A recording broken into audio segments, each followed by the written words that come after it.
લક્ષ્ય ન્યૂઝ, એક નજર, એક લક્ષ્ય. સુરેન્દ્રનગર જિલ્લામાં તેમજ શહેર અને વઢવાણ સહિતના શહેરી વિસ્તારોમાં વાતાવરણમાં પલટો આવ્યો છે. સુરેન્દ્રનગર શહેર તેમજ જિલ્લાના વિવિધ તાલુકામાં પડ્યો વરસાદ.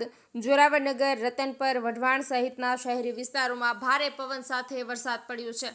ખેડૂતોએ કરેલા કપાસ સહિતના આગોતરા વાવેતરને વરસાદને કારણે ફાયદો થવાની આશા છે. ભારે ગરમી અને બફારા બાદ વરસાદનું આગમન થતાં વાતાવરણમાં ઠંડક પ્રસરી છે. સુરેન્દ્રનગર જિલ્લામાં મેઘરાજનું આગમન. જિલ્લાના વિવિધ તાલુકામાં પડ્યો વરસાદ. જિલ્લામાં 1 ઇંચથી લઈને 6 ઇંચ જેટલો વરસાદ પડ્યો છે. જિલ્લામાંથી સૌથી વધુ વરસાદ ચોટીલામાં 158 mm, જિલ્લામાં સૌથી ઓછો વરસાદ દસાડામાં 26 mm. છેલ્લા 24 કલાકમાં પડેલા કુલ વરસાદ 703 mm.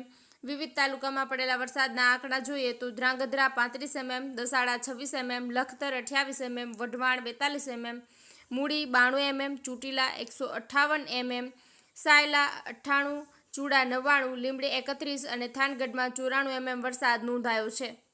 બ્રિજેશ ત્રિવેદી, સુરેન્દ્રનગર.